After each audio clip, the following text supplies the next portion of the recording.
This is exactly right.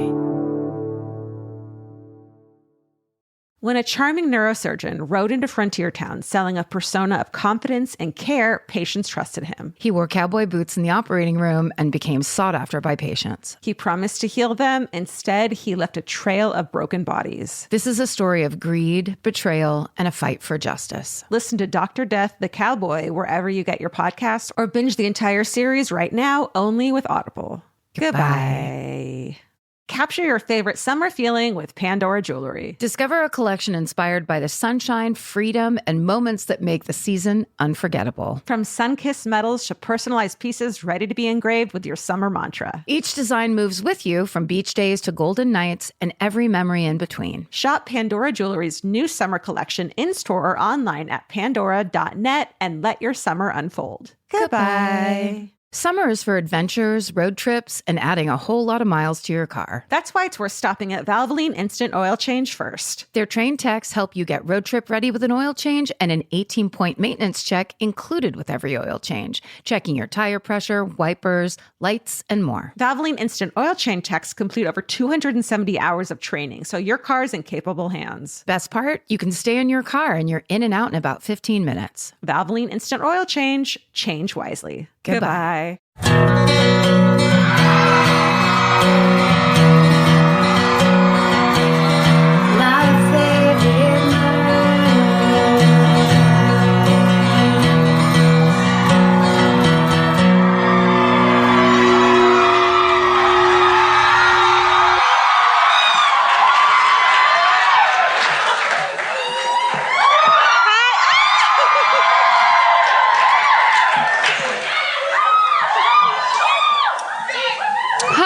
Hi, everybody. Hi,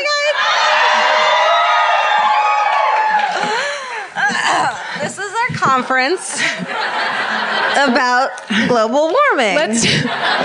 It's not the problem you think it is. No. We're here to tell you, don't worry about the ice sheet disappearing. No. It's going to be better. You're going to die so much sooner than that happens. So, who cares? The fastest dying. Guys. Oh my God, the Bell House, finally. We've been planning this. We've been thinking about it. We've been talking about it. We've been talking to each other and to Andrew here at the Bell House about it. And here we are. We booked this gig ourselves. Thank you. We didn't know. And so we did it. Yeah, we were like, it doesn't matter. We should do probably a small, intimate venue. Yeah.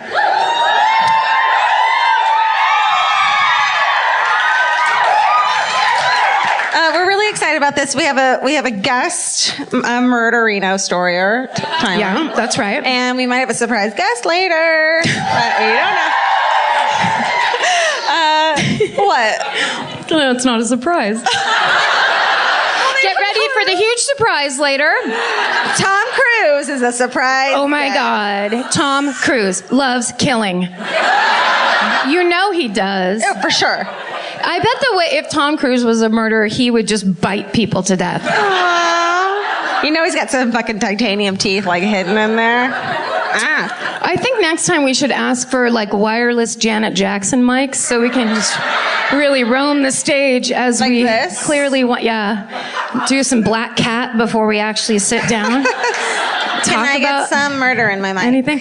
I would just want to show everybody, I don't know if you know, but we were at Sephora earlier. See that? Hence all the makeup on my face and on Karen's hand. So much lipstick on right now. This is the closest I could get to the Crown Elizabeth lip color. Thank you very much. Thank you. Oh my God, I'm not going to tell you. Wow. I fucking hate that. I mean... It's mine. The fucking audacity? No, I'm kidding. You're sweet. I love you. Are you Beonkers or what? That's my friend Millie saying Beonkers. Hi, Millie. We actually were in Sephora, a very crowded Brooklyn Sephora, and I was squatted down, putting every color of lip and eye thing I could on my face. I saw it. And Georgia had immediately broken off from me and begun to get a makeover.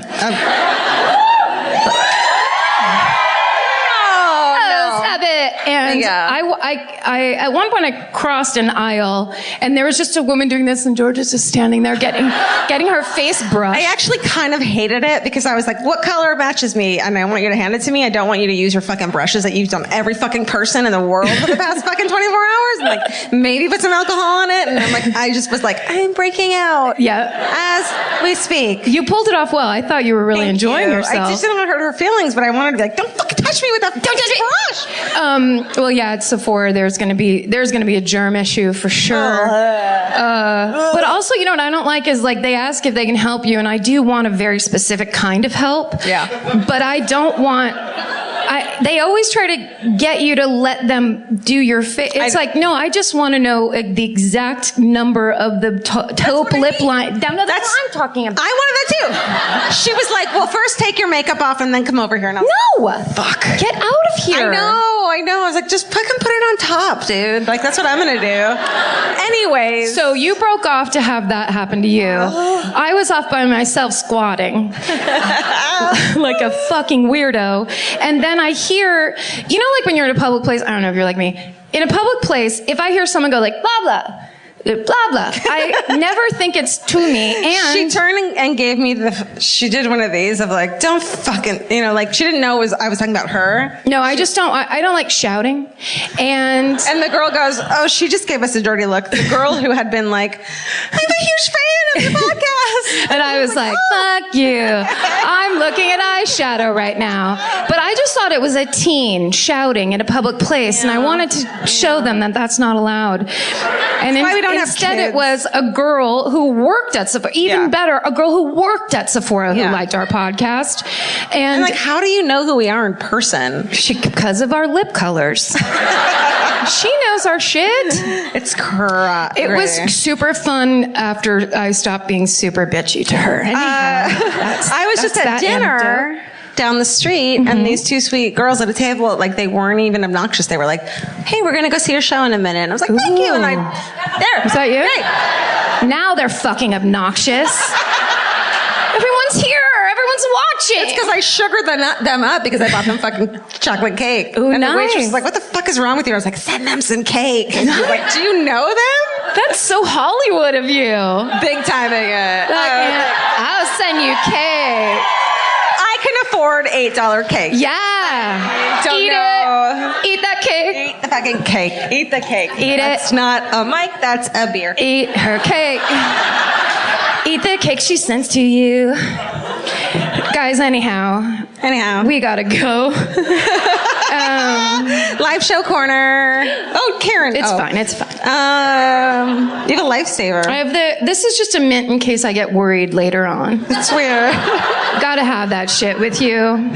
We should have asked for some kind of a break point up there. Like what? I was just thinking a private shelf sneeze area they couldn't see through. Yeah. So we could have all our secrets. What if we have a fucking frame photo of Steven and the cats up there? Is that weird? Could you imagine how great this Christmas would be? Sorry. He actually is babysitting the cats. I feel like every time we do a live show and he's babysitting the cats, it's like how it should be. That's right. Him away and us here. Yeah. We are drinking in all the glory and him doing the work like Cinderella. Yeah. Yes. Yeah. Yes, Damon. I'm going to start calling him Steve from now on. Steve. Because he's such a like, if there's anywhere in the world he belongs, it's like Brooklyn. He's got the uneven hair and a tiny borderline Hitler mustache where I'm like, that could be problematic if you lived anywhere else. He's such a Steven, so calling him Steve would be such a fucking insult. Where it's like, Steve. Fucking jean jacket much, Steve? Pick me up in your dad's truck, Steve.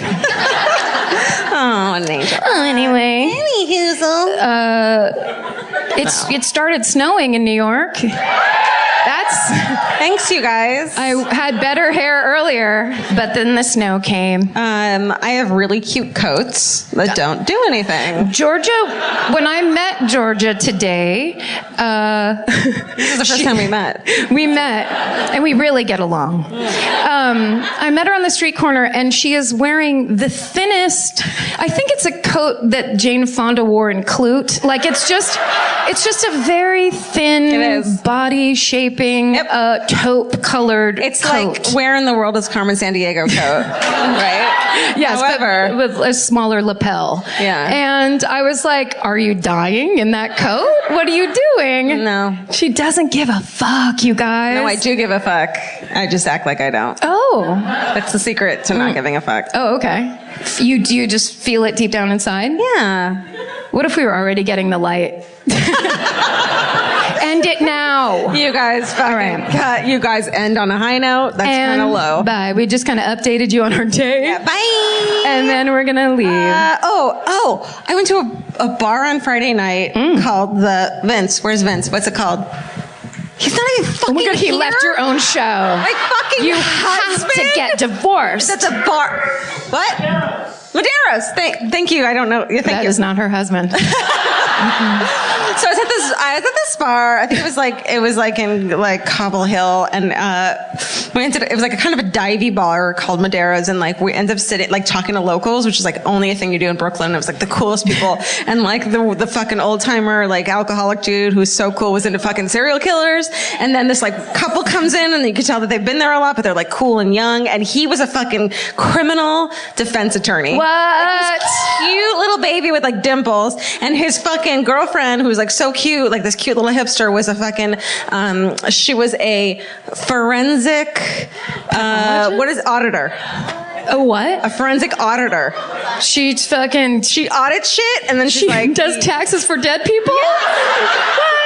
No, she I does wanna taxes, do that. and then she's like, "You're going to jail, you fucking bad Oh, man." no. Like, so a company's like, "This guy's doing something wrong," and she comes in there and like does the books, and I'm like, "Badass!" Like, chicks are good at math. Fuck you, we're not, but like, fuck you. Yeah. And Well, so you're we just saying it to sat me. there. No, I mean, you know what I mean. Fuck you. What are Roman numerals?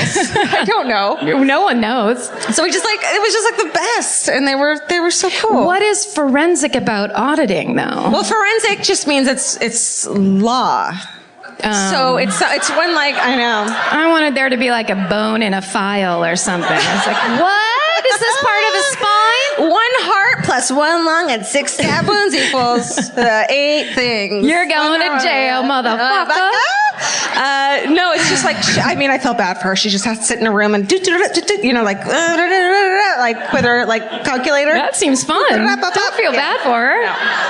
They were, but it was just like, it was such a fucking, it was so great. You just got to have a real human experience. Yeah, with people who are obsessed with fucking deathy things.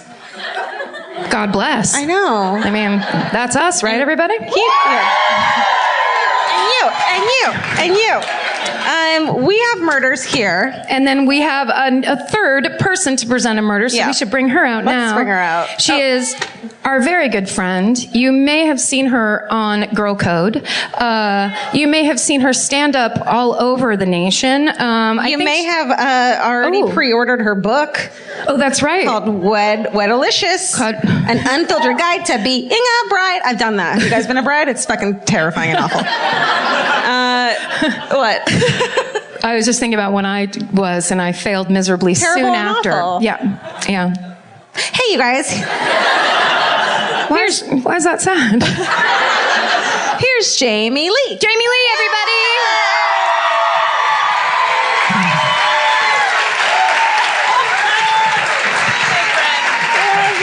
Love you too. Oh, love you too, girl. Oh my God. So phony. Let's sit down. This is getting weird. Yeah. Oh my God. Hi.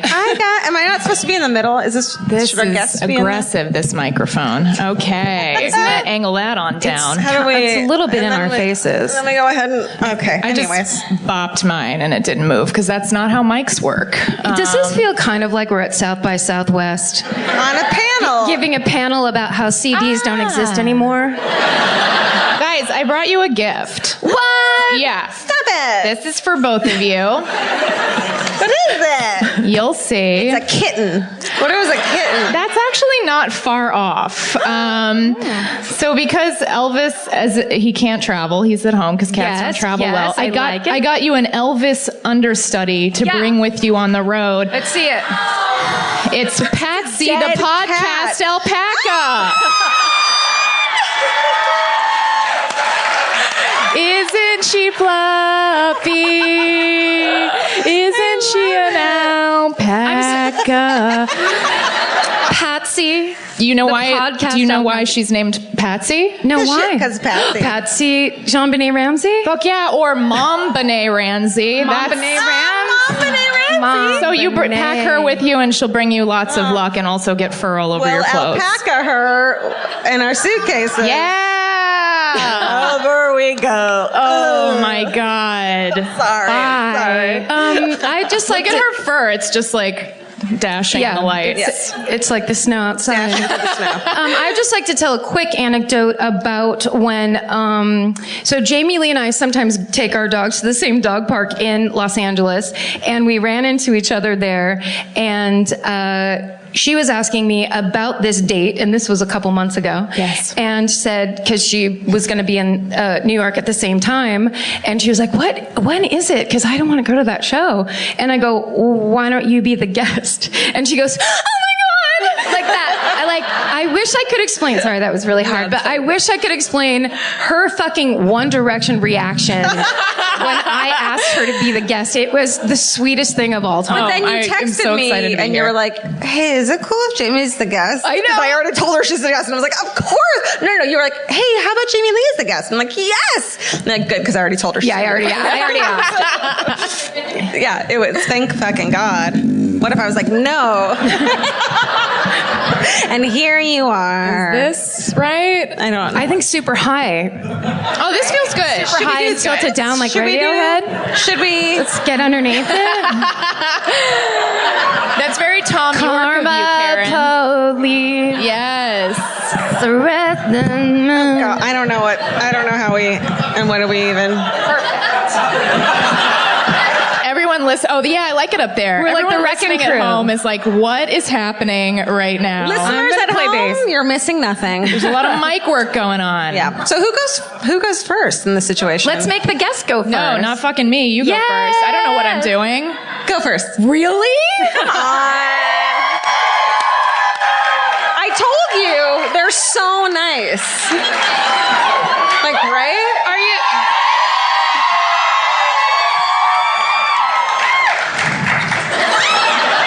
No, I will. Okay, guys. Are you going to be mad? Am I going to be? Are you mad right now? I'm like, no. And then afterwards, I'm like, Karen, can I talk to Can you I for a talk minute? to you in that really small bathroom back there? Should we do one of us and then Jamie and then the I other would love one? that. Sure. Okay. Yeah, Sorry. clearly. I would love that. Just to get in the zone, you know? Gotta warm up.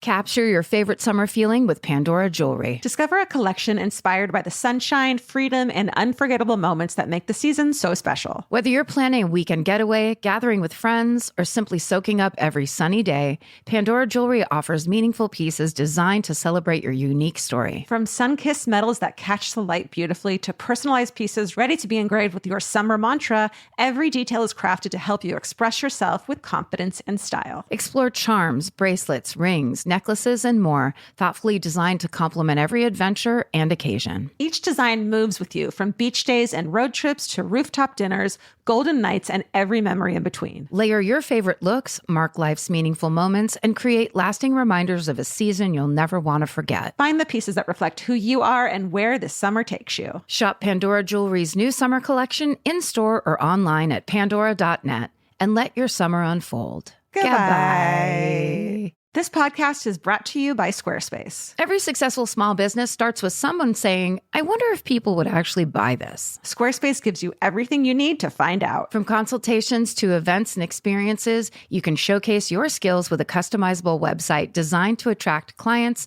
and grow your business. With Squarespace's collection of cutting-edge design tools, anyone can build a beautiful, professional online presence that perfectly fits their brand or business. Get paid on time with professional invoices and online payments. Plus, streamline your workflow with built-in appointment scheduling and email marketing tools. Head to squarespace.com/murder for a free trial. And when you're ready to launch, use offer code MURDER to save 10% off your first purchase of a website or domain. Goodbye. You know your favorite summer clothes by what actually makes it into your suitcase. Find the outfits you'll wear all season long at Quince. Quince's 100% European linen pants, dresses, and tops are the pieces you'll reach for all summer long. They're lightweight, effortless to style, and they start at just $32. Their denim is soft and comfortable, and their organic cotton sweaters are perfect for layering when evenings get cold. Quince's beautiful 14-karat gold jewelry adds a subtle finishing touch. So I just went to Italy, and you bet I brought my 100% European linen scoop neck midi dress along with me in the color of floral waterfall, and I wore that thing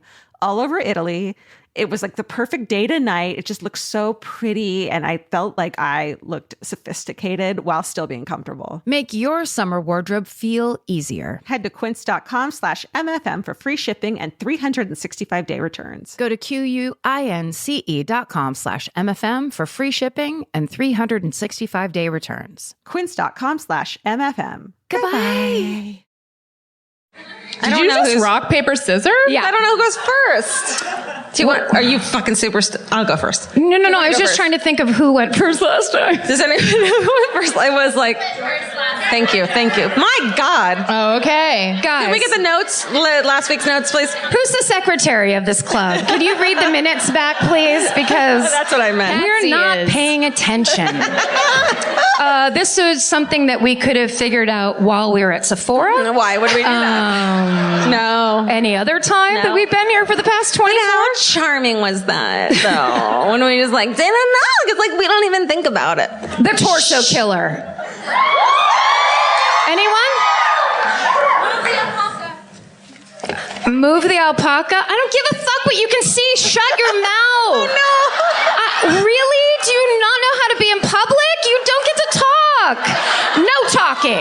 And now when I meet you afterwards, I'm going to get in your fucking face. There's no. Oh no! Patsy fell over. Patsy died. When Karen is angry, it's Patsy falls over Wait, when Karen ask- needs you to stop fucking talking. Ask the quiet- Patsy if she wants a cookie. It's going to be so disappointing, and I'm going to get super sad. She'll say something. Just Really? ask her. Yeah. Patsy, you want a cookie? Yes. No, She's a lot more eloquent than your cat. I'm sorry. Yes, Super it's my fucking cheat sad. day. I'm not doing carbs right now, but I'll make an exception for you girls. Thanks, Patsy. Patsy's really high class. She's a little emo, but we're working through it. Wait, she's a little emu, but she's not an Oh emu. my God. Oh my God. I don't know if I'd be I just celebrating got it like severe that. douche That was chills. so good. And you fucking, you know. I'm sorry. Guys, can I please talk about the torso killer? He's your fucking killer, and I want to tell you about him. So, there's a man named Richard Francis Cottingham, and he did a little work in the 80s here in the New York City metropolitan area that I don't know if anybody knows about. I actually had never heard of him, and someone else, like in passing, a friend of mine was like, have you ever heard of the torso killer? And I got all up in their face like, that's Cleveland, that's not gonna help me. And then they were like, no, New York City had their own torso killer. And I was like, well, God bless America. And this took place primarily in 1980. And so I looked up on a website what was happening in 1980 that was different than 2016. And so I'll just list a couple things just to paint the picture, just to set it up for Georgia was born. in 1980? Yeah. Oh, girl, you look good. Am I not supposed to?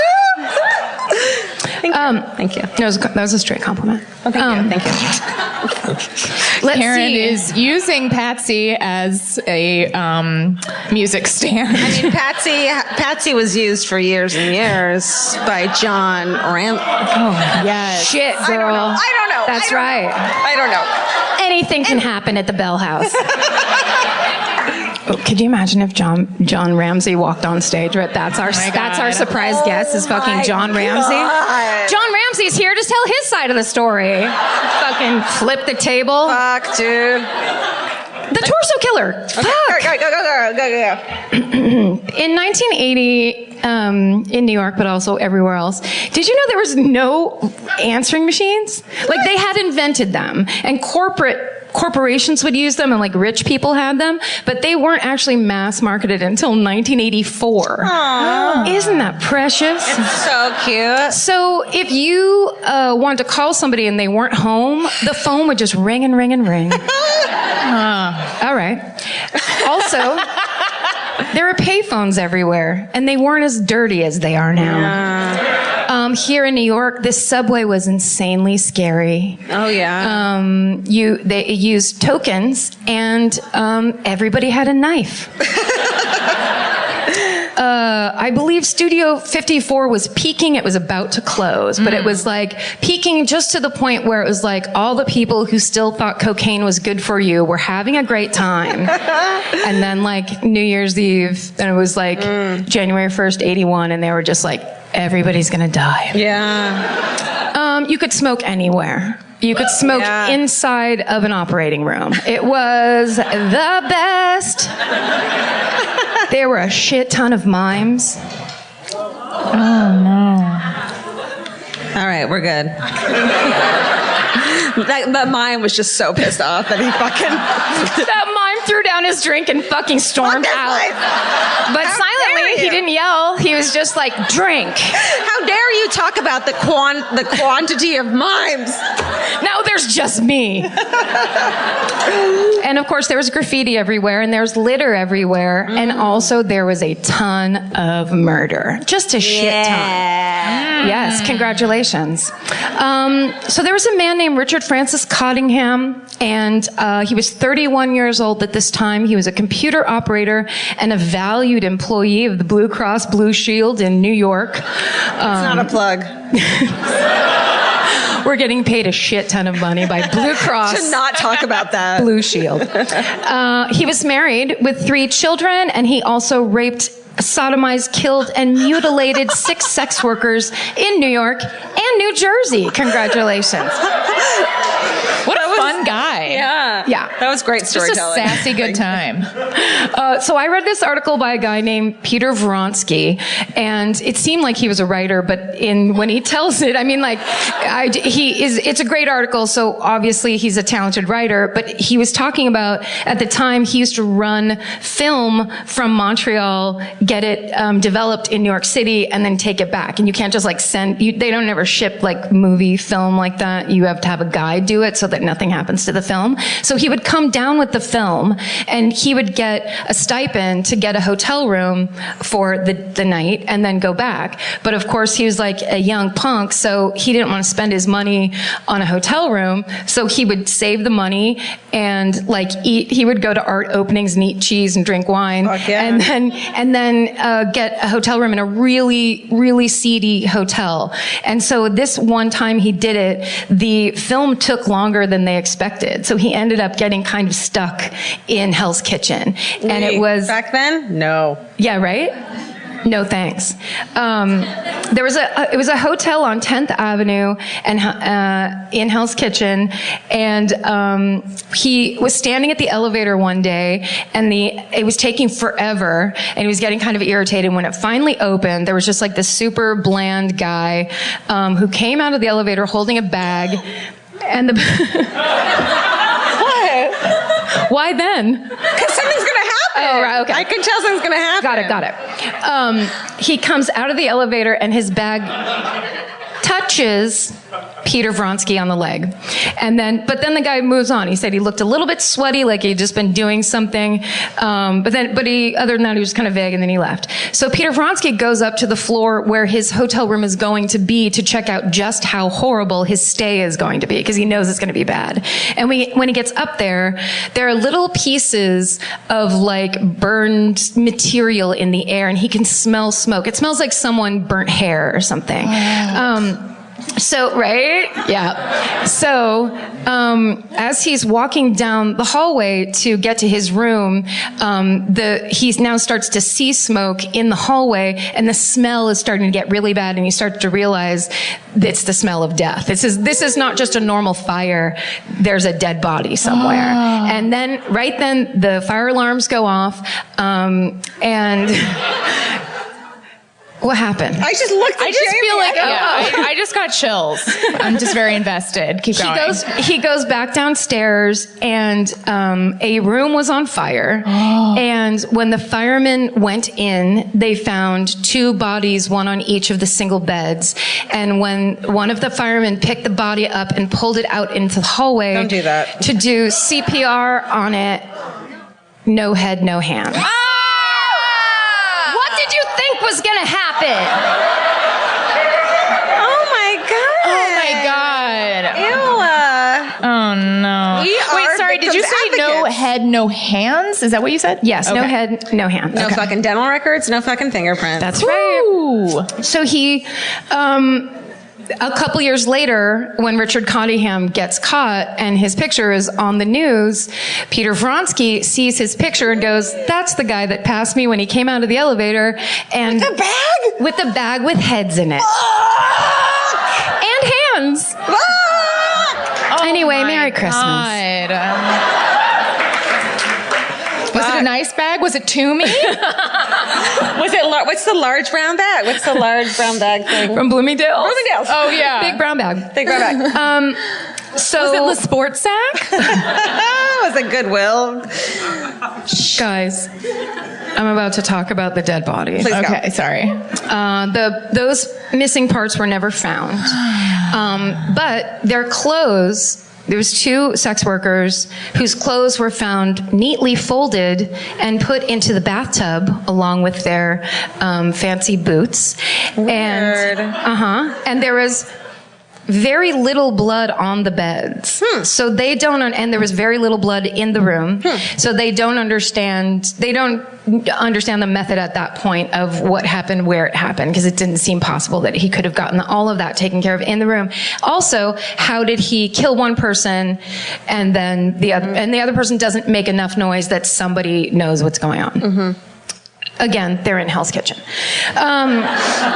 So through X-rays, they identify Dita Gadzari, who is a 23-year-old sex worker from New Jersey, who's the mother of a 4-month-old baby. Oh, no. Yeah. And the other victim was in her late teens, and she has never been identified to this day. Oh my god. So, What the fuck was that look?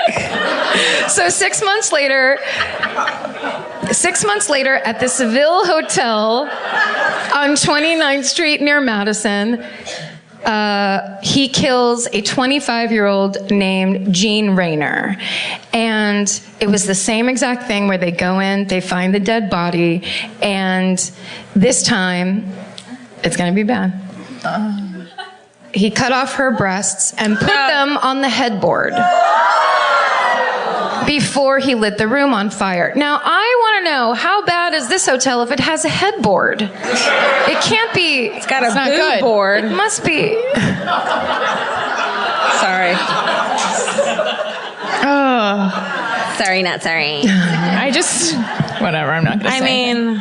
So now we're going to cut to the Hasbrook Heights Quality Inn. You guys have been there. The irony of Quality Inn. Anytime the word quality is in the title, it's stark opposite. It's like good enough in. Yeah.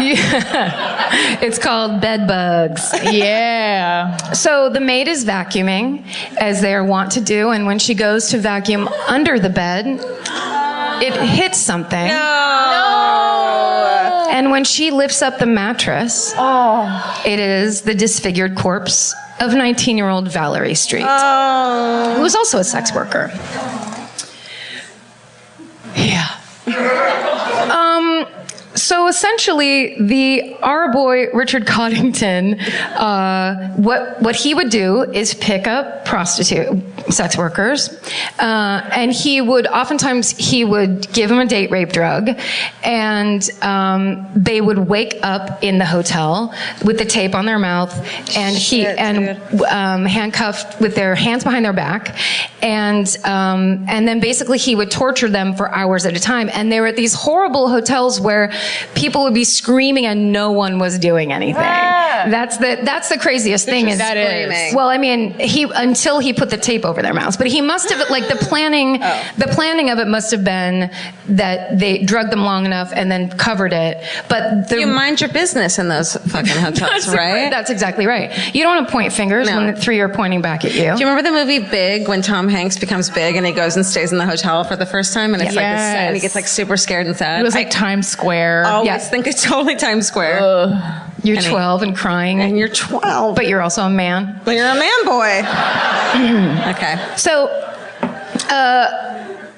his next victim was not a sex worker. Sorry, it keeps saying prostitute in this article. It was a 26-year-old radiologist named Marianne Carr, and they think that he knew her in real life, in his weird other life in New Jersey. And she had basically died the same way, and she was found like up against a chain link fence. So it was all kind of the same thing, but it turns out she was just a nurse and a regular person in her town. How would he have found her and known her if he didn't already know her? Right. Yes, and shut up. He wouldn't have, is what I'm saying. So then, basically, the way he gets caught. Sorry, I should have left Sephora earlier and organized this part better. I can't find the thing. It's on this. The way he gets caught is wait for it. He takes a girl back to the same Quality Inn in Hausberg Heights where the body was found under the bed, and but this time.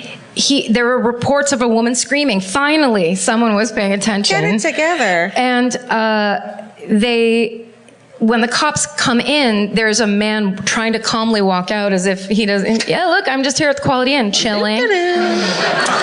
Just on vacay, the Quality Inn. I just like to come over here and just get my thoughts together at the QI. They have free Wi-Fi. Wi-Fi's not a thing yet. What are you talking about? It's not a thing. So basically the cops get him, and then when they go into the room, they find a girl handcuffed, hysterical, and she's been tortured for a long time, but there's finally a survivor that can tell everybody, this fucking motherfucker that you think is some normal guy that works at Blue Shield Blue Cross is actually this insane serial killer. Wow. So when they search Cottingham's home, they find a trophy room containing personal effects from several of the murdered sex workers, and he had actually been arrested twice in the early 70s that nobody knew about that would never come up. And so he had personal things that connected him. There was no way it couldn't have been him. I feel like trophy rooms, like if they're for serial killers or for fucking children, they suck either way. Yeah, you know what I mean? Very true. Even if it's a legit trophy room, like Best Bowler or whatever the fuck, it's like fucking stupid. Well, they're very connected. Like I think they bring out the same thing in people. Like it's like, look at that thing. Like, can you just be happy? It's over. Yeah. You did it already. Yeah.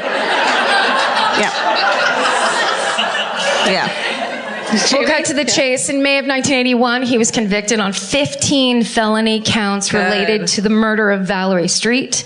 And he drew a sentence of 173 to 197 years in prison. And then a year later, he was convicted on second-degree murder charges for Marianne Carr, and that added another 20 years to his life. And that is how sentencing is fucking done. Yeah. Sorry, I was just reading the last paragraph. Yep, it sure is. Oh. It totally... Oh, there was just this list of... this is what he was indicted on. This is what the person read in court. Kidnapping, attempted murder, aggravated assault with a deadly weapon, aggravated sexual assault while armed, aggravated sexual assault while armed. Oh, the first one was rape, the second was sodomy, aggravated sexual assault while armed, that was fellatio, possession of a weapon, possession of controlled dangerous substances, secobarbital and amobarbital or Tuinol, and possession of controlled dangerous substance, diazepam or Valium. In other words, he was the total package. Wow. That's Richard Cottingham, that torso killer. Yay! Jamie, do you want to go? I would feel weird going last. Do you want to go last? Sure. Okay. Is that okay? Because I don't want to wrap it up, and then Georgia goes. So let's have Jamie go last. Okay. Is that cool? Do it, yeah. We cool? Okay. Totally.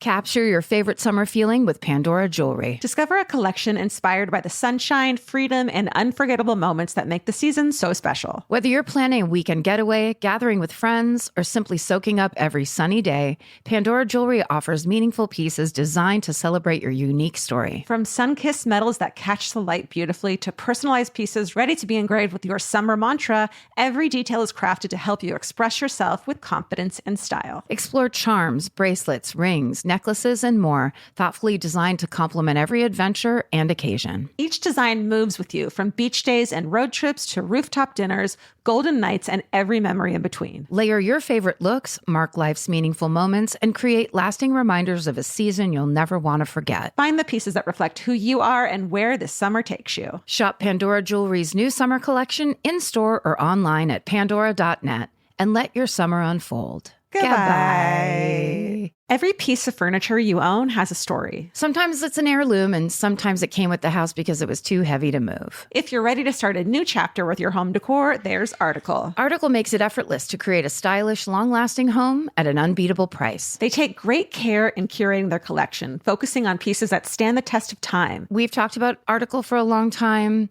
There are pieces in that catalog that are so affordable that are room changers. And if you go through there and there's like a little something you don't even realize you need it until you see how they have stuff set up or what style combinations that they're doing, where they do the boho chic, there's mid-century, it's a little bit modern, it's something new. Like, there's so many choices in there, and it's not going to break the bank. As someone who's interested in tons of different styles and time periods, Article covers them all in one place. I love that. I know I've mentioned already how much I love my entryway table, but I swear to God, because the path that it's on, I pass it 4 times a day, and I love it more every time. Article is offering our listeners $50 off your first purchase of $100 or more. To claim, visit article.com/murder, and the discount will be automatically applied at checkout. That's article.com/murder for $50 off your first purchase of $100 or more. Goodbye. Summers for adventures, road trips, and adding a whole lot of miles to your car. That's why it's worth stopping at Valvoline Instant Oil Change first. If you need an oil change, make the smart stop at Valvoline Instant Oil Change before you hit the highway. Their trained techs can help you get road trip ready with an oil change and an 18-point maintenance check included with every oil change, checking your tire pressure, wipers, lights, and more. That means they're checking important things before you're halfway to your aunt's house with no cell service. And these aren't just any techs. Valvoline Instant Oil Change techs complete over 270 hours of training, so your car's in capable hands. The best part, you can stay in your car and you're in and out in about 15 minutes. So before your next long summer ride, pull into Valvoline Instant Oil Change. Valvoline Instant Oil Change. Change wisely. Goodbye. Okay. All right. And so, okay, I really, this murder's really fucked up, but I got really scared that someone in here knows the victim. Oh. So I apologize. I just apologize constantly. That's basically what I do. Okay. So, Imette St. Guillen. Anyone? No? Okay, good. Like they're going to say. I mean, yeah. Oh, yeah, that's my aunt. Okay, so Imette was born in Boston, and in 2003, she enrolled in the John Jay College of Criminal Justice, which is a SUNY college in Manhattan. They couldn't come up with anything more than John Jay Criminal Justice College. But I don't know who he is. John Jay Criminal Justice College. His name is nobody's name. Let's name the college after that. So she was going to pursue, basically, she's one of us. She was going to pursue a master's degree in criminal justice. So like immediately we want to have a drink with her and fucking hang out with her, right? She was one of the top 5% of her class, and she was supposed to graduate in May 2006. And so in February 2006, she goes to celebrate her birthday with her friend Claire. They go out. They're at a nightclub. It's always a friend, Claire. Yeah. Claire, everyone's friend is I'm named not Claire. saying her last name on purpose because I feel fucking bad for this Poor girl. Claire. I Yeah, really I mean, do. I'm definitely a piece of shit She for fucking saying tried. So 3:30, which by the way, this fucking 4 a.m. shit, like you can stay out till 4 a.m. in New York. Fuck no. What the fuck? That is a terrible idea. It is kind of around the witching hour. You've got to be careful. Like, stay as far away from dawn as possible. You know what I mean? Party till 11:45 and go home. Great. But, you know, she's a baby. So they go to a nightclub to celebrate her birthday. And then Claire's like, let's get the fuck out of here. I called a cab. And then Imette's like, I'm staying out. And they're like, I'm going to burp. Hold on. Then Imette, no. Those are loyal fans. They're like, let it out, Georgia. Do you? It's terrible. I don't want this to be me. It also sounded like kind of like a car. If somebody wrote out a cartoon burp, where it's like, Yeah. Like Tim the Toolman Taylor. That's me. So like fucking Claire's like, get in the fucking cab, and Imette's like, nope, bitch, I'm staying out. And like, we've all done it. We've all done it. You always listen to Claire. And at 3:50, Claire calls her and is like, "Are you okay?" And Imette's like, "I'm going to this bar called The Falls it's at 4 a.m." You do? You know this one? I heard. That was a good stage whisper. Okay, so the next evening, they're like, where the fuck is Imette? Like, she's fucking missing a shit. And so an anonymous caller calls the Brooklyn police and is like, I saw a fucking dead woman's body. Yeah. Does anyone know where Fountain Street and Spring Creek Park is? Nope. Nah, that was a vague whoop. And it turns out that it's fucking Imette St. Guillen. Okay, you guys, this sucks. She's nude and wrapped in a comforter. Her fucking fingernails are broken, showing that she fought as fuck, which, like, get it, girl. No. Hands and feet tied. Sock in her fucking mouth. Like, hair had been cut off.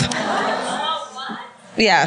Yes. Beaten, sexually assaulted. That was Vidal Sassoon. How dare! She's like, what kind of cut? The Rachel? In that whole list, she's upset about the hair. Can I go on about how she was fucking murdered? Yeah, I know. Stop. I know. This is the whole problem. And she died of asphyxiation, and I don't even want to tell you about the fact that it was because she had packing tape wrapped around her poor sweet face. According to the forensic psychologist, the forensic psychologist said that the killer tried to dehumanize her completely. When you hide someone's face, it means that you don't want to see them as a human being. You want to pretend they're just an object. And hair cutting too, I think, is part of that, right? Where it's like it's something aggressively male to cut a woman's hair, which sounds so stupid, but like I think when you're a fucking murderer, it's true. Yes? No? Yeah. Thoughts? Feelings? Well, it's also a weird thing because he's like, I want to murder humans, but like, I don't want to murder a human. It's like, what? Make up your mind. Yeah. Fucking shifty weirdo. I want to murder humans, but I also like to cut hair. Okay, so the last time that Imette had been seen, she was with one of the bouncers at this bar called The Falls, and this bartender had been asked to escort her out of this bar before closing, and then another bouncer saw her talking to her in front of the bar. So the dude, the bouncer was an ex-con, had spent more than 12 years in prison for drug possession and robbery, and he was on parole, which means he shouldn't have gotten a fucking job but they didn't do any background checks on him. He wasn't a licensed security guard. Staying out past curfew was a parole violation. Like, he shouldn't have fucking been hired. Okay, but the dude who owned the fucking bar, his name was Dorian, he said that he didn't see her, he didn't know who she was, and later admitted that he knew who she was, and he said he didn't want to get involved because years earlier, his father's bar had suffered poor publicity and lawsuits after a patron was murdered. A different bar. Guess what fucking bar it is? Guess what fucking murder is? The one uptown, the Upper East Side there one? Is preppy Dorian's. Murders. The fucking preppy murders. Yeah. What the fuck are the chances? Sorry. Wait, the guy so that owns the Falls, his Dorian's- father owned Dorian's Dorian. Red hand, right? Red hand. Dorian's red hand, right? Which we've covered. They're just yelling all kinds of stuff. If you've listened to this for a I've little been bit. to that bar. Have you really? I have. I was very sad there. It sounds sad. Preppy guys don't hit on me. Anyways, it's my own struggle. Let's go back to the girl who died. You should be glad about not getting hit on at that fucking bar. Okay, so the owner is the fucking same dude. Yeah, crazy, right? So the bouncer, whose name now, okay, I'm going to say his name is Daryl Littlejohn. His basement apartment is searched in Queens, and carpet fibers are found that match her on the adhesive tape. Blood and skin matching Littlejohn's DNA are found on the plastic ties. And also from a snow brush found next to the body. So, like, I don't know how he bled. I heard something about, like, a nosebleed, but I'm like, why would you get a fucking nosebleed? Like, I don't understand how that happens. Yeah, you're like a murderer, but you're also like kind of a geek. You're like, Yeah. no. Like, or cokehead. She scratched the shit out of your face. Oh, Okay. cokehead actually makes sense. Oh, yeah, it Cokehead does makes make way sense. If more you're a sense. bouncer, I'm so sorry, bouncers, and especially, like, in 2006, you're a fucking cokehead. Careful, careful. Hey. Okay. So, whoa, da-da-da-da, bunch of old shits found on the DNA. It fucking matches as fuck. And then additional evidence, and they like ping the fucking towers, which is like the new DNA. I feel like. You know what I'm saying? And then traces of GHB were found in her system, which is not a punk band. It's a date rape drug. So the fucking bar owner says, like, I don't know, I didn't see her. And then he later says he didn't want to get involved. But a bunch of people were like, he has ties, his family has ties to Rudy Giuliani. So a lot of people are like, this is actually the killer, but he's got it covered up. And he was being framed, and the other dude was being framed to protect Rudy Giuliani's family, who was like running for shit at the time. Okay, so don't say what. It makes me feel like I'm fucking up. Don't say what. Okay, so no, We can hear every word you I know, say. really good. Okay, all right. They had gotten poor publicity after the fucking Dorian's red hand, and then. Okay, so Okay, so finally Dorian admits what he saw that night. And here, ready for a fucking piece of shit? Okay. He says, there was a young lady sitting at the bar who didn't want to leave. I told her it was time to leave, and she said, I'll leave when I'm finished with my drink, says fucking Imette, which is like, yes, girl. And then he says, either finish it or I'm going to pour it out. And so she finishes it. Then he says she was just getting up to leave, and I told Daryl Littlejohn, to escort her out. Which is like, call a fucking cab. You've never done any fucking background check on this dude. Like, you don't know who this person is, and you're sending her out in the fucking world as a drunk person. Well, it's the bouncer, though. To them, they're just like, send him out with the bouncer. Yeah. I mean, I would trust a bouncer. I would ask a think you bouncer to walk implicitly me to my trust car. bouncers. Yes. Yes. That's what sucks about it. They're not drinking. They're fucking big and nice. They're the They've got broad overlords, shoulders. yes. They're very cool. Like, Trustworthy shoulders. They're Yes. fucking low-key individuals that sit on stools. Yeah, and just, like, they make don't wanna small be talk. there, They have and a then little they're there. flashlight. They're I'm like, like, bunch of drunk you can go in. dickheads that they have to fucking do it. Like, Yeah. yes, I get it. So the other bouncer named Tim said that Imette was slurring her words and that she had been slumped over at the bar. But then he was just like, bye, and like walked in the other direction. Like, he just left them. And then Dorian said that he saw Imette and Littlejohn fighting outside. Okay, so he gets arrested, he gets fucking charged with all this shit, and then his defense attorney says that Dorian, the fucking bar owner, might have been the real killer, and that maybe Littlejohn was fucking bringing women back to the club to like, as a thing, but it's like clearly not. So they like float a conspiracy? Yeah. Okay. Yeah. Because that doesn't seem unlikely with the things I've heard about Dorian's red hand. Yeah, but he also said he told police that he'd been banged up after a quarrel with his girlfriend a couple days after her body was found. It's like, why are you beat up? Right? That's like the first thing you look for. Yeah. Okay. So they never investigated him. Okay, so the bar closes, it loses its liquor license, and Littlejohn is sentenced to 25 years to life in prison. Okay, so the judge says not one of these people spared a thought to the wisdom of sending an intoxicated young woman out into the deserted streets of Manhattan at 4 a.m. If only one of them had the common decency to call a taxi, we might not be there here in this courtroom, which is like so fucking true, right? Like. You're responsible at that point. It is true.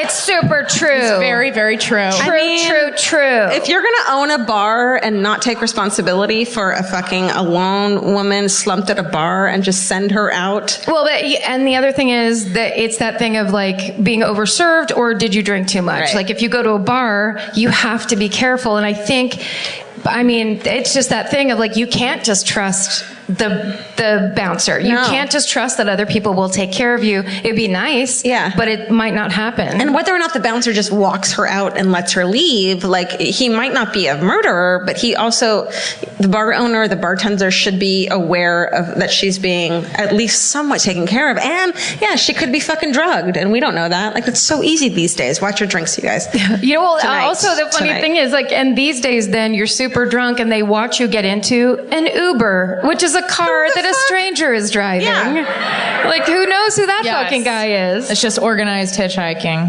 Oh my God.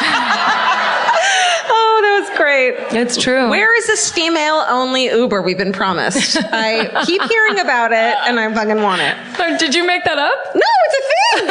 There's like it's supposed to be like women driving women only. And like, or like if you're a woman and you're with a dude, it's okay, but you have to be a woman, and it's women drivers. Good night. Huh. Okay. I'm not on, I need to get on that email chain. Well, you don't need to because it's not, I've heard about it for 2 years and it's not happening. Oh, okay. But it should be. All right.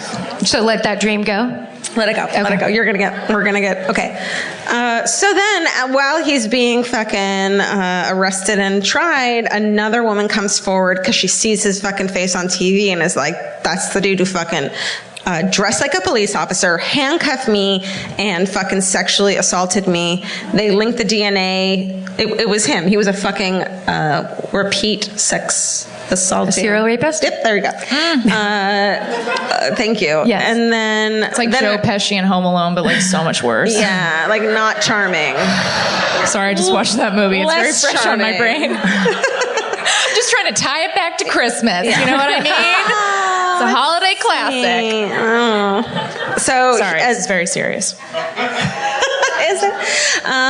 Another fucking woman's like, that dude fucking did that to me. And then, and she said that, this other woman said that he wrapped her face up almost exactly like he did to this poor fucking baby girl, Imette. Okay, so the good news of all of that is that in 2007, New York enacted a law requiring security cameras at the entrances and exits of all the 200 nightclubs that held a cabaret license, which is so charming. Just like jazz hands. Yeah. If you're doing jazz hands, you got to get that Using camera. a stool as a prop. It almost makes you think like that they have clean bathrooms and you fucking know they don't. Yeah. You know, like you can't call it a cabaret and it's like graffiti bathrooms with no fucking thing. My parents owned a rock club, and they had something in Dallas, Texas, where I grew up, and they had a thing called a dance hall license, and I always thought it was so funny to call it a dance hall because it's like you have fucking gore, you know, like literally like spraying like fake semen and blood on the audience, and it's like we've got a dance hall. It's like no, Come on down to the dance hall. It's a CBGB Semen was a dance hangout. hall, and then Sorry to say semen hangout. no, we have to say it once every episode, or it doesn't happen. So they have to have fucking videos, and the club owners agreed to a voluntary guidelines. So they scan all of the identifications, like they know who comes in and out, and they have to screen them for fucking weapons, which has never happened to me in my life when I've gone into it. Has that happened to you? I mean, look at I get patted down all the time. Yeah. I really do. And they also have to provide more care in dealing with intoxicated female patrons who are alone, which is great. So, and then Boston did the same thing, and then also John Jay College of Criminal Justice, they started an Imette St. Guillen scholarship for second-year students at the college, and Yeah. And then they've also created a Spirit of Imette Foundation intended to support education for underprivileged children. And then that motherfucker, Daryl Littlejohn, is in jail forever. Prison forever. Thank fucking God. That was nice. That was a good ending. Thank you. That was a real up ending. That's the shitty Little John, not the fun one that says, yeah. Yeah. Little John. Isn't that what he does? Am I gonna, is that right? Yeah. Go like, yeah. It's not that one. It's not that one. Okay, guys. All right. Man, here we go. I know. Thank you guys. 3. I really appreciate the support. It's a lot of press, you know? It's a lot of press. Yeah. Got these two experts. I sounded sarcastic. It was 100% not. You both told me that I should you're like, oh, we're doing a show in New York, so maybe do a New York murder. And I didn't. I just straight up was like, no. I do what I want. I do I'm what Jamie I want Lee. because It's loose. I thought about the title of the podcast is My Favorite Murder, and I was like, oh, I'm going to be on it, so I want to do what is legitimately right now my very favorite murder. So without further ado, this is the murder of Dee Dee Blanchard. Yeah. Okay. So good. Oh man, it gets so good. Okay, so on June 14th, 2015, in Springfield, Missouri, 48-year-old Dee Dee was found dead in her home, covered in stab wounds. Why? How? Who would do such a thing? I will let you know very shortly. Okay, so here's the deal. Dee Dee Blanchard, she was described as a quote-unquote large, affable-looking person, which she reinforced by dressing in bright, cheerful colors. She had, this is a real fun detail. Do you ever think please. about, I think my greatest fear is to find out how people describe me. I never ever want to know. I don't care. But God forbid, God for fucking bid, large, affable, bright, cheery colors. Please. I mean, I would, if I heard that about myself, I'd be like, oh, please just murder me because I don't want to know that detail. Someone once told me in junior high, like, they said I had mousy brown hair. And it changed my fucking hair. right. Hence the fucking bob. You can't have mousy hair. What is mousy? I don't understand that descriptor. What does that even mean? Well, the bitch who told me that someone said that clearly was a fucking cunt. Right? Is what that means. That's what it means. That's what it means. Here's another horrifying detail. She had curly brown hair she liked to hold back with ribbons. Oh, this is like never cheer good. Squad, dude. Yeah, like she's at the Ren Fair. Just every day. Woven throughout her braid crown. Eating a turkey leg. Okay, Dee Dee could make friends quickly and inspire deep devotion in people. She did not have a job, but instead served as a full-time caretaker for her daughter, Gypsy Rose, who was her disabled teenage daughter. So she didn't have a job. She was just a caretaker for Gypsy Rose. I'm busy. That's what she said. I would just like to say that when I was little, my grandmother, who apparently was a flapper, used to, I was kind of a nudist when I was young, so I'd like get out of the bathtub and I would just run around the house. I thought it was really funny, and it would like everyone would yell and chase me, and it was a good way to get attention. And my grandmother, anytime I did something like that, my grandmother would go, "Look at you, it's Gypsy Rose Lee," because she was a famous stripper. Yes, she was a 1920s vaudeville star turned stripper, and she was also the inspiration for the Broadway show Gypsy. Fun fact: Dee Dee didn't even know that. She just liked the name Gypsy Rose. No. She didn't even know that she's like, oh, my stripper daughter. No, she didn't even know. She didn't even know. She just was like, those words go together well. So that's like naming your daughter like Tawny on the Pole. I mean, like that's a stripper I just name. think On the Pole is a really beautiful that is a gorgeous middle name. On the Pole. On the Pole. Okay, so that's Dee Dee Blanchard, our murder victim. Her daughter, Gypsy Rose, let me tell you a little bit about her. She was small, frail, and pale for a 19-year-old. She wore big glasses, was confined to a wheelchair, had a feeding tube, no hair, was missing several teeth, and spoke with a childlike voice. Okay, I know. Hold on. So if you asked Dee Dee what was wrong with her daughter, she would list off lots of ailments. Chromosomal, that is a word. Chromosomal defects, muscular. I don't know what that means, but okay. Chromosomal defects, muscular dystrophy, epilepsy, eye problems, and also Gypsy had leukemia as a toddler. Okay. So many things. Dee Dee said that Gypsy had, quote unquote, the mind of a 7-year-old, and that's why she was homeschooled for her whole life, because she would not thrive in a normal public school setting. I mean, that's all of us. Am I wrong? No. I know. I'm like, who's well-adjusted? Only Who thrives at public school? Yeah. No one. So they were in Springfield, Missouri, and like everyone else around them in the neighborhood, Dee Dee and Gypsy's house had been built by Habitat for Humanity. It had amenities for Gypsy, such as a ramp up to the door, a jacuzzi tub to help with Gypsy's muscles.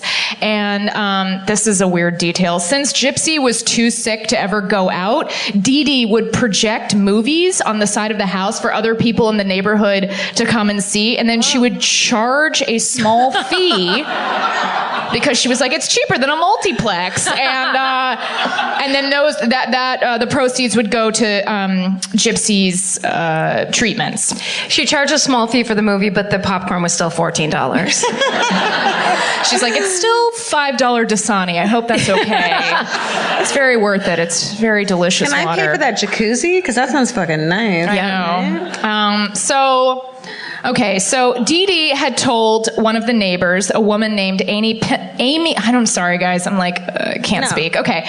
A woman named Amy Pinniger, that she and Gypsy moved from Louisiana to Springfield, Missouri, because back in Louisiana, Gypsy's grandfather would put cigarettes out on her, and that Gypsy's dad was no longer in the picture because he was an alcoholic disaster. So all of the neighbors felt terrible for them, totally sympathized, empathized, loved them, and thought they were like the sweetest people they had ever met and wanted to do anything they could to help the family. Which is why red flag. On June 14th, 2015, it was such a shock when a post went up under Dee Dee and Gypsy's shared Facebook account. What do we do? No. What do we do? We're sharing Facebook? Fuck no. Disgusting. Get your own. Red flags. Get your goddamn own. Problems. Yeah. Serious ones. Okay, so a post went up on the Facebook that was very alarming. It said, "The bitch is dead," in all caps. Okay, so then friends... Which bitch? Okay, friends began to comment, obviously. They were like, "We've never heard you talk like that, Gypsy." I guess they just assumed it's Gypsy. They're like, "We've never heard you talk like that. Oh my God, you must have been hacked. Maybe we should call the police." As comments flooded the page, another post went up. Okay, it said, and I quote, "I fucking slashed that fat pig and raped her sweet innocent daughter. Her scream was so fucking loud, LOL. By the way, fucking was spelled F-U-C-K-E-N, which honestly stresses me out more than the content." It's not okay. Unless you're mad at someone, named Ken. It's not chicken. Then it makes sense. Fucking. It's not fucking. Just not fried fucking. Anyways, okay, so a few hours later, the police got a search warrant, and they went in the house, and they found Dee Dee Blanchard face down on her bed, covered in stab wounds, and concluded that she had been dead for several days. And Gypsy was missing, okay?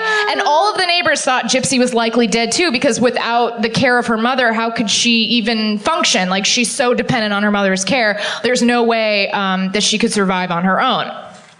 Okay, but then... Remember our friend Amy Penniger, the neighbor? Well, her daughter Aaliyah had some info. She was like a big sister to Gypsy, but unfortunately they were rarely alone together, as Gypsy's mother was always by her side and very overprotective. So when Gypsy wanted to have real talk and confide in Aaliyah, it was through a secret Facebook account under the name Emma Rose.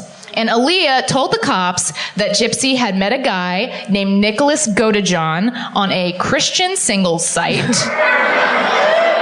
Quality men. I'm kidding. You probably are.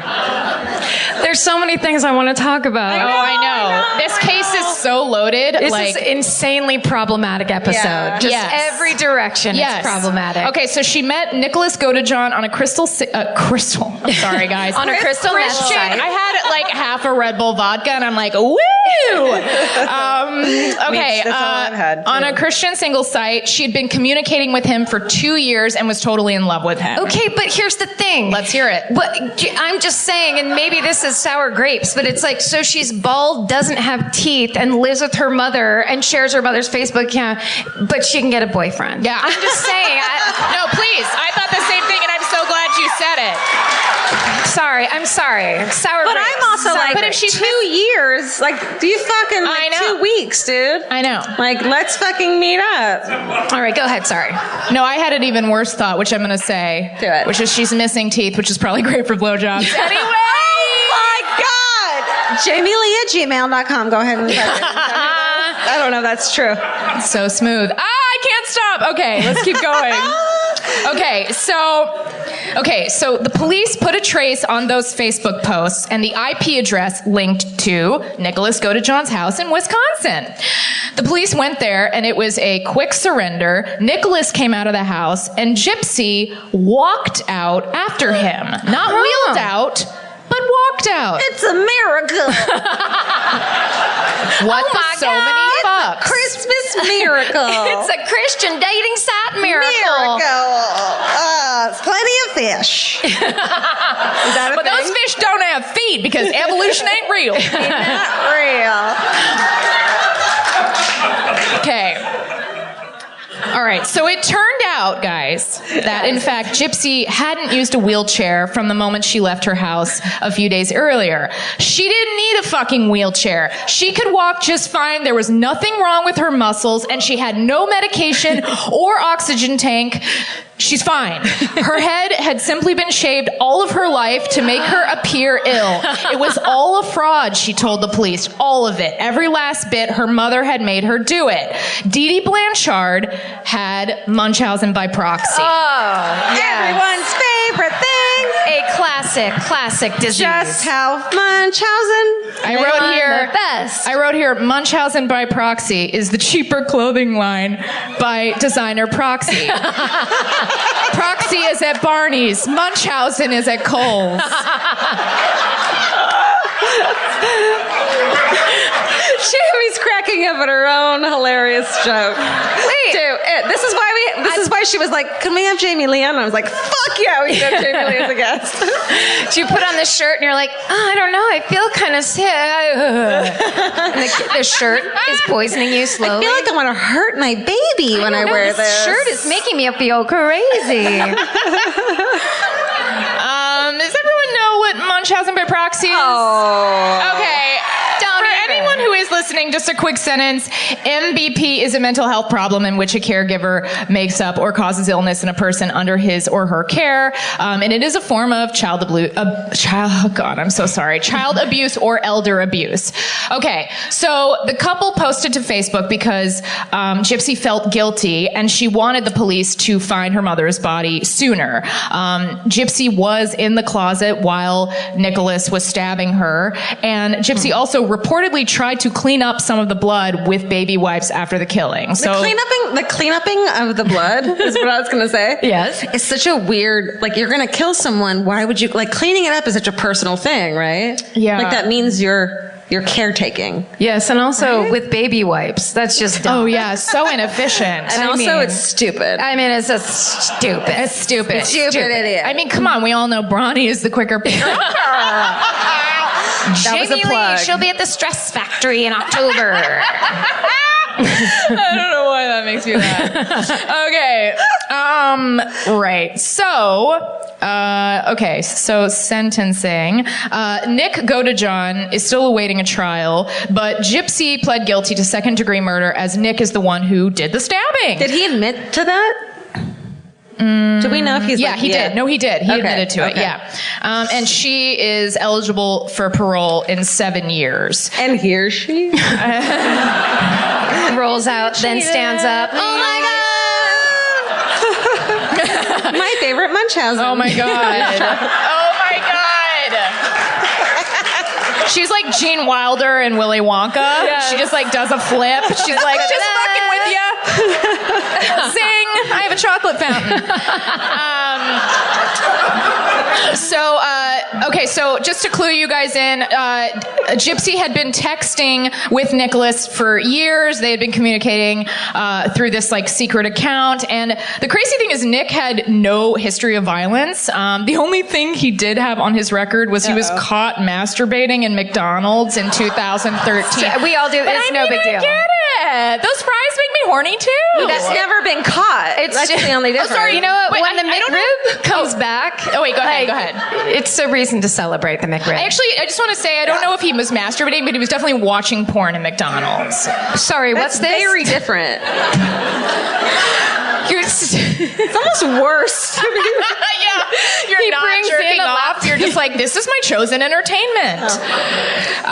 It's like, finish the job, Nick. Anyways, so how did Dee Dee scam everybody for so long? It's pretty interesting. People are stupid. Yeah, I mean, seriously, Dee Dee did work for a little bit as a nurse's aide, so she had a knack for remembering medical terminology and spitting it back. Not only did she fool doctors, though, she also fooled charities. They got free flights from a volunteer. Fuck. Volunteer.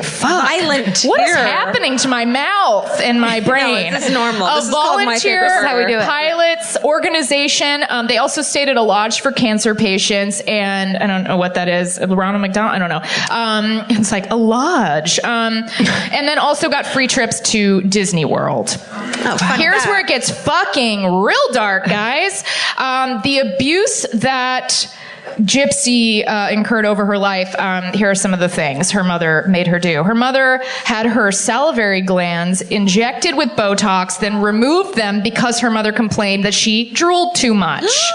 She also had her eyes operated on because of quote-unquote weakness. She had a feeding tube implanted. And the reason that she was missing teeth was because her mother made her take seizure medication, and it made her teeth fall out. That she didn't need. She didn't need anything. She's perfectly healthy. So there were 2 instances. Well, there was probably more than 2 instances, but there were 2 that I researched of doctors being like, what's going on here? But then nothing came to fruition, which is very sad. In 2007, a pediatric neurologist named Dr. Flasterstein. That's racist. Bullshit.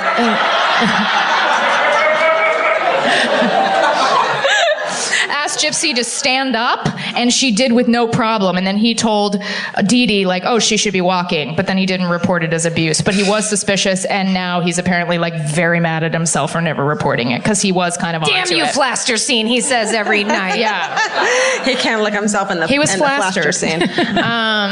Flustered. Okay, stop talking, Jamie, but keep talking. Finish Keep the talking, story. Jamie. Okay, in 2009, someone made an anonymous call to the Springfield Police Department to do a quote-unquote wellness check on Gypsy, where the police said, so the police went to the house, and they spoke to Dee Dee, and they're like, why are there so many different names and addresses for you and Gypsy? Because Dee Dee would frequently change her first name, her last name. I think it was like, I read something where it was like, sometimes she'd be like Claudine, and then she'd be like Dee, and then she was Dee Dee. Like, she was always kind of making these small tweaks to her first and last name. I feel like that call was coming from inside the house. Yeah. And Dee Dee said that the reason she did that was because she was trying to avoid an abusive ex-husband. More on that in just a minute. Dee Dee changed her... Oh, I already said that. Okay, cool. So this is fucking crazy. So when Gypsy went to prison, she told the police she was only 19, but she was actually 23. So she didn't even know what was real and what was being fed to her through a tube. Sorry. All right, we're fine. Anyways. Thank you, one lone clap. It's Dee Dee. There she is. Holy shit. Yeah, okay, so she didn't know her own age because of her mother's disgusting brainwashing. Okay, also, Gypsy's father, his name's Rod. Rod was not a psycho alcoholic deadbeat. He always sent $1,200 a month in child support for Gypsy and visited on occasion. He had his own family and he still was like in touch with them and trying to help them. I didn't write this down, so I just want to say for Corrections Corner, there might be some corrections. But so Rod impregnated Dee Dee when he was only, I believe, 17 years old and she was like 24. And so he was just like, I like don't love you. I'm sorry, and I'm sorry I got you pregnant. And like it was just kind of this mistake. And then they ended up breaking up, and then she ended up having the baby. And like he moved on and had his own family, but he still was like paying for her. Like he wasn't not assuming responsibility. I don't fully know the ins and outs of Rod and the relationship with the family, but I do know that financially he was paying what he needed to pay. Wow. Cool. So this is where it gets, this is actually how it kind of becomes, there's a sort of a nice ending to this story. Yeah, I mean, relatively speaking, don't cream your pants. Hold on. So Gypsy, I know, I've never said that out loud and I just did now. It's first time for everything. So Gypsy in prison is actually, she claims that she is feeling freer than she ever did under her mother's care.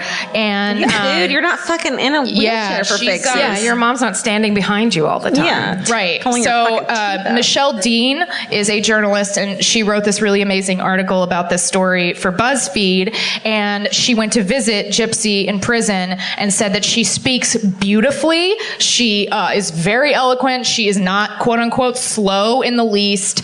And this was a quote from, well, I guess Gypsy told this to Michelle. Michelle said, "She wants people to know that this wasn't a situation where a girl killed her mom to be with her boyfriend. This was a situation of a girl trying to escape abuse. In prison, she's hoping to join all sorts of programs and to help people. She wants to write a book to help others in her situation." It's called Orange is the New Black. Yeah. And then this is the last quote from Gypsy. "I think she," referring to Dee Dee, her mom, "I think she would have been the perfect mom for someone that was actually sick, but I'm not sick. There's that big difference." Yeah. Can I just tell you one last thing? Please do. So I just started looking. I tried to find like YouTube clips of different neighbors and stuff being like outraged, and one woman had like one of those like Nancy Grace level like thick accents where she's like, "Oh my God," you know. She literally, because all the neighbors were so blindsided. They were like, "What? What's happening? She's not sick. I thought this girl was sick." And then one of the girls goes, "Her name is not Blanchard. It's Blanchard. She added the E." She just wants her movie night money back, I feel like. Yeah, that's right. Yeah. That's a woman who paid too much for the neighborhood movie. That's hilarious. That was great, Jamie. Awesome. Thanks, guys. She nailed that shit. Should we bring out our special? Yeah, we have some very special guests for you right now from last podcast on the left. Yeah. It's Ben Kissel, it's Henry Sobrowski, and it's Marcus Park.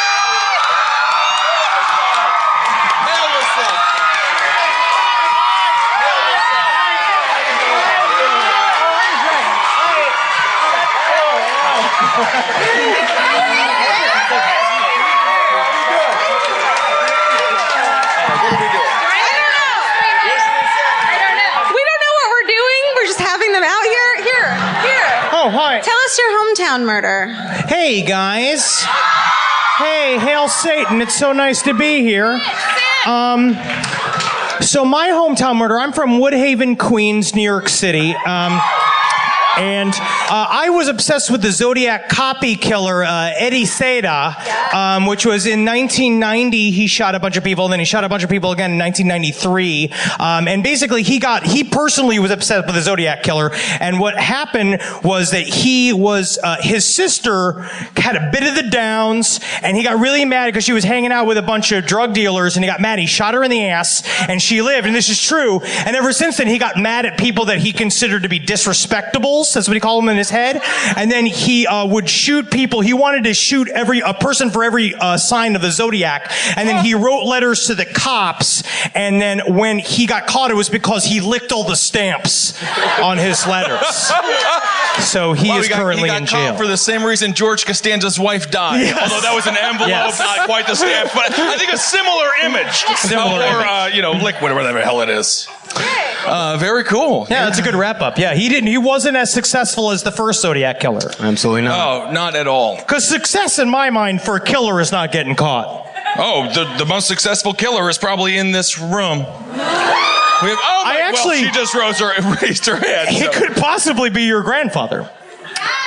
Well, amazing. His grandfather was a part of the German army during 1945. Ben's grandfather was a Nazi. See, it's fine though. That is true, but he was just a very good national. He loved Germany.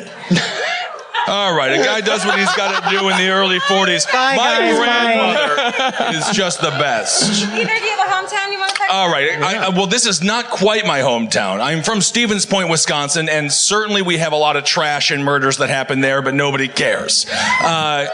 Green Bay, Wisconsin, go Pack. They won today. Hello. All right. Anyone from Wisconsin here? No, absolutely not. And they won't admit it if they are, because they don't want to be singled out. Thin and educated then. Very good to know here. All right, so there was this guy. His name was Keith Kutzka, and he murdered this dude who worked at the Green Bay paper mill. And the fact that he worked at the Green Bay paper mill, that should be the saddest thing in your life.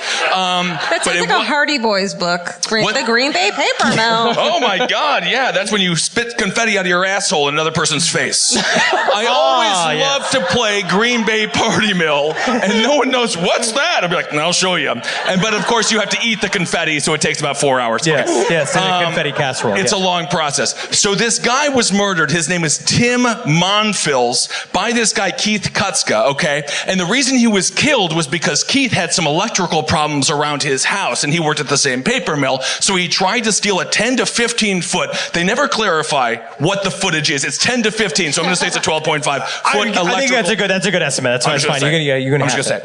And so so this Keith guy tried to steal it, and he walked out with the electrical rope, and then this Tom guy ratted him out, and then wouldn't you believe it?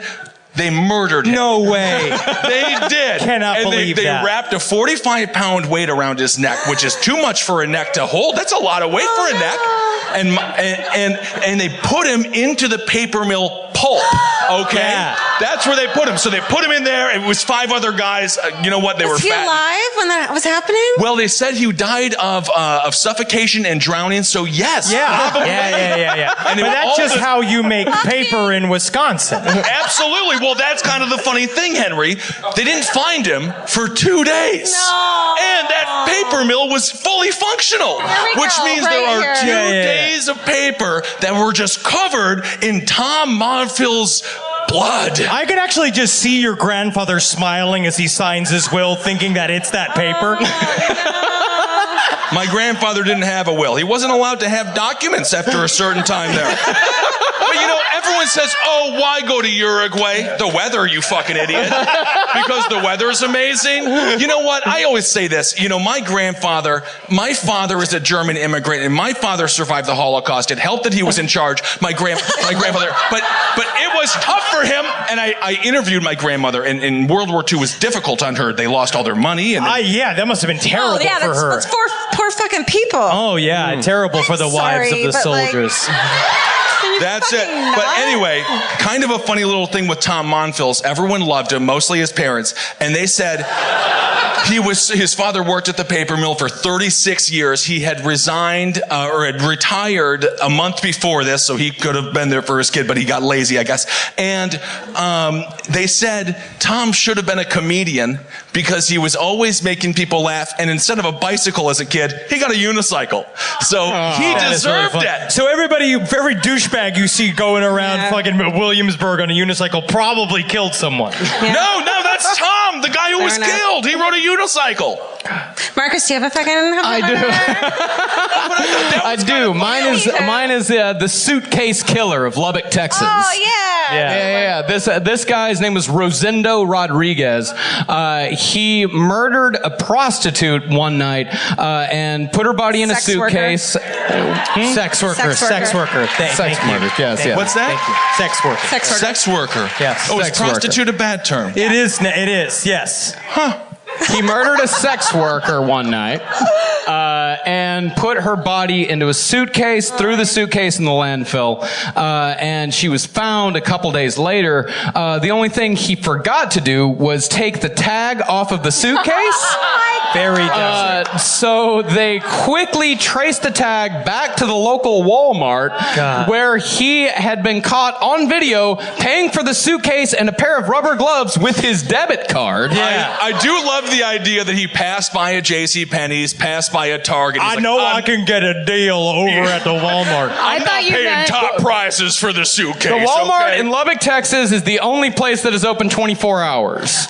So he made the right decision I there. thought you meant when he left the tag on that it said his name and address and his city. I really enjoyed that mistake of like, well, I'm just going to throw her body out here with this old bag. Oh, dang. Turns out I've been to Peru recently as well. Isn't that nice? I want to know what fucking hobo was looking through the landfill and was like, I know hobo's a bad word. I'm fucking kidding. I swear to God.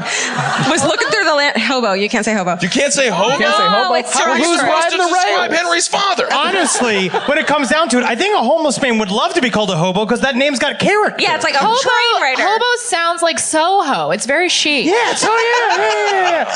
I'm a no-home person. Yeah.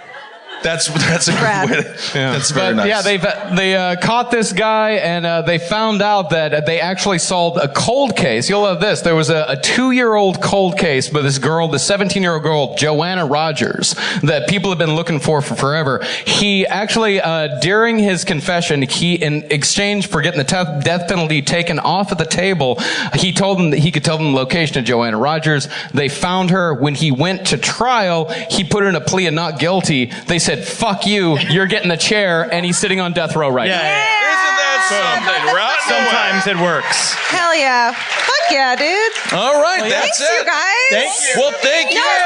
Thank you so much. Thank you very much, Bella. Thank you guys so much. We love you. How round is that as a surprise guest? One more time for Jamie Lee, everybody. Hey guys, it's me, Jamie again.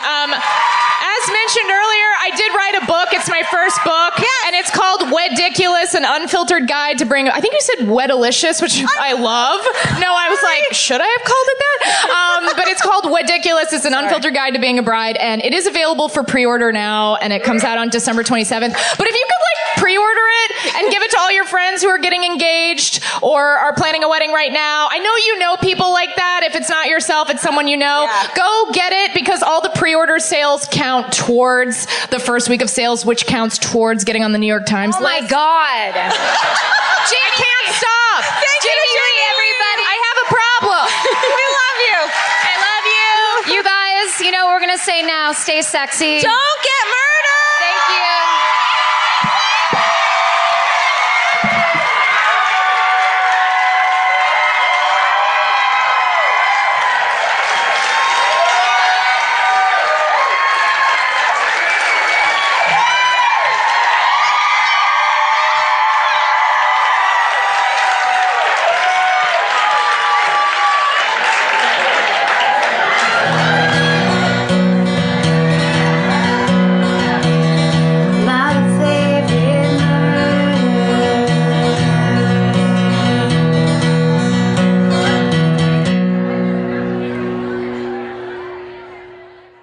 Capture your favorite summer feeling with Pandora Jewelry. Discover a collection inspired by the sunshine, freedom, and moments that make the season unforgettable. From sun-kissed metals to personalized pieces ready to be engraved with your summer mantra. Each design moves with you from beach days to golden nights and every memory in between. Shop Pandora Jewelry's new summer collection in-store or online at pandora.net and let your summer unfold. Goodbye. You know that fantasy where you run into your ex while looking impossibly cute and wildly unbothered? Hill House makes the perfect dress for that moment. Or if you're just running errands. Hill House Home is the brand behind the viral nap dress, known for its signature smocking, ultra-flattering fit, and comfort that makes it a favorite for just about everyone. Celebrities like Taylor Swift, Olivia Rodrigo, Anne Hathaway, and Mindy Kaling have all been spotted in Hill House. These dresses are the definition of versatile, perfect for running errands in the morning and stylish enough for dinner or a party that night. And it's not all they carry. They started with bedding back in 2016, and now you'll find bathrobes, pajamas, children's clothes, and maternity, all with the cutest prints. And it's so true. I had the hardest time picking out one nap dress because the prints are so dreamy and beautiful. But now that I have it, I'm going to wear it all day, every day. I'm going to throw on my leather jacket at night and look like a total badass. Cowboy boots or cute heels, whatever it is, this nap dress can make it look classy. You look like that classy lady you see at the airport. Hill House makes fun fashion that makes you feel good. Get 15% off your first order of $100 or more at hillhousehome.com with code MURDER15. That's MURDER15 for 15% off at hillhousehome.com. Goodbye. While the world watches the stars at the FIFA World Cup, Hyundai has its eyes on the next generation of talent. The future soccer stars who are already turning heads at age 14. Because next doesn't wait for an invitation. And Hyundai doesn't either. Hyundai has always moved the future within reach. Hyundai did it by making advanced safety standard on every vehicle. And by engineering EVs with ultra-fast charging capability. And Hyundai continues doing it every day because the future isn't some far-off concept. It's already here. Next starts now. Hyundai, an official partner of FIFA. Goodbye.